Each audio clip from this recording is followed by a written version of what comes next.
Thank you so much for joining us. This mid-September weekend marks the start of the 36th annual Hispanic Heritage Month, which celebrates Latino culture and the influence and contributions of Hispanic Americans to our country. Well, here to talk about that and really about current issues of importance to local Latinos is first-term state representative Judith Garcia, who represents the 11th Suffolk District, which includes Chelsea and 2 precincts in Everett. Representative Garcia, welcome. It's good to have you here. Thank you so much. It's such an honor to be here. Happy Hispanic Heritage Month. It is a big month, and it's so nice to kick it off here with you. So we were chatting beforehand, and you said to me, Hispanic Americans are not a monolith. That goes without saying. No ethnic group is a monolith, certainly when it comes to politics. What does that mean when it comes to an issue like immigration? You know, the influx of migrants to Massachusetts has been a real hot-button issue.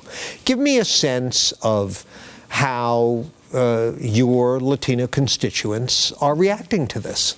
Yes, well, you know, Massachusetts historically has welcomed migrants, and it's part of our history, right? And we kick off Hispanic Heritage Month celebrating the contributions of many people from different cultures. However, when we talk about migration, obviously the press keeps talking about the influx and the fear of that.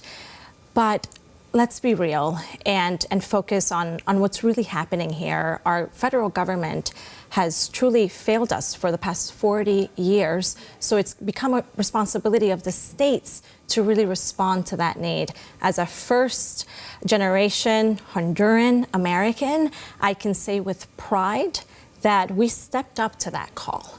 And we led with compassion.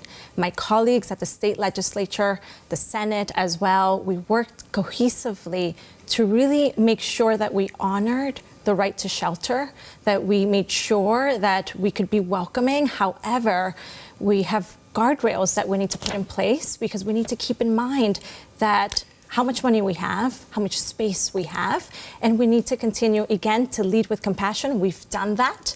But now we need to focus really on the need of keeping a keen balance of how we distribute our resources. Do you think the Healy administration's done a good job of that? Do you have concerns about their management of the situation? Listen, I think we're doing the best we can. And Okay. I think the Healy administration is doing the best they can with what they have.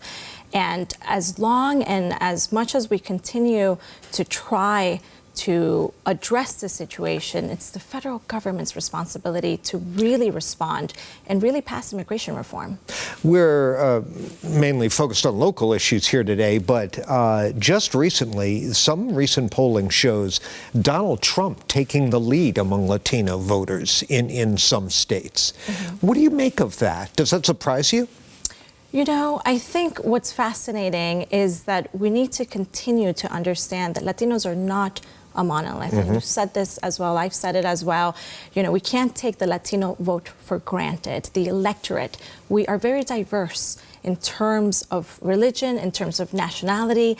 You know, a Honduran American thinks a certain way and very differently from a Venezuelan, from a Cuban, from an Ecuadorian, and all of that needs to be accounted. We're the second largest majority ethnic group here, and in reality, it doesn't surprise me.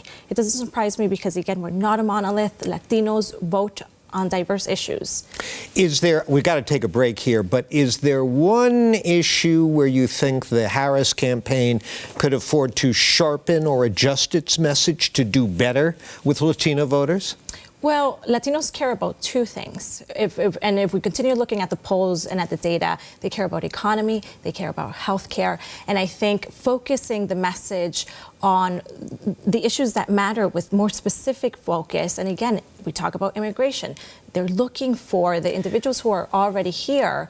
They want to make sure that we can bring them out of the shadows and provide them a pathway to citizenship. Representative, there's a couple of ballot questions, or 5 of them actually, that people will be seeing on their ballots this fall. And I'd like to ask you about at least a couple of them here. Question 1 gives broader power to the state auditor to investigate the workings of the legislature. The legislature's getting kind of a bad rap recently. Concerns about process, how tightly controlled it is. Do you think question 1 is a good idea or a bad idea? Well, honestly, I believe that it's up to the voters to decide. However, you're asking me, what do I think about it? And what I think about it is transparency shouldn't be the center issue. To me, what matters is effectiveness. Are we effective? Can we pass? Can we move the needle forward? And we're talking about Hispanic Heritage Month. What Latinos want to see is, are we making the pathways to access to education any easier? And I would say proudly, yes, we have. We just passed legislation that allows $117 million to go towards free tuition of community colleges. That's wonderful. I think that's being effective. That's what Latinos are looking for. Are we invested in healthcare? Absolutely. We just passed an amazing maternal health bill in informal session just a couple of weeks ago, thanks to the leadership of Representative and Chairwoman Marjorie Decker. So when we talk about transparency, I understand it. However, what matters to me as a policymaker and as a resident of this state is effectiveness. You mentioned education just now. What about question 2? That would, if you vote yes on that, that would drop passing MCAS as a high school graduation requirement in the Commonwealth and allow every city and town, or every school district, I should say, to set its own graduation requirements. Yay or nay on that one for you? I think the conversation is important. However, I believe that we still need to set standards. So it's easy to vote on what feels good. It feels good to remove that burden, to say, for lack of a better term, it feels good to remove the burden from the student and the teacher. However, we need to do it with intention. What's the plan? I think it's not only about removing an MCAS requirement.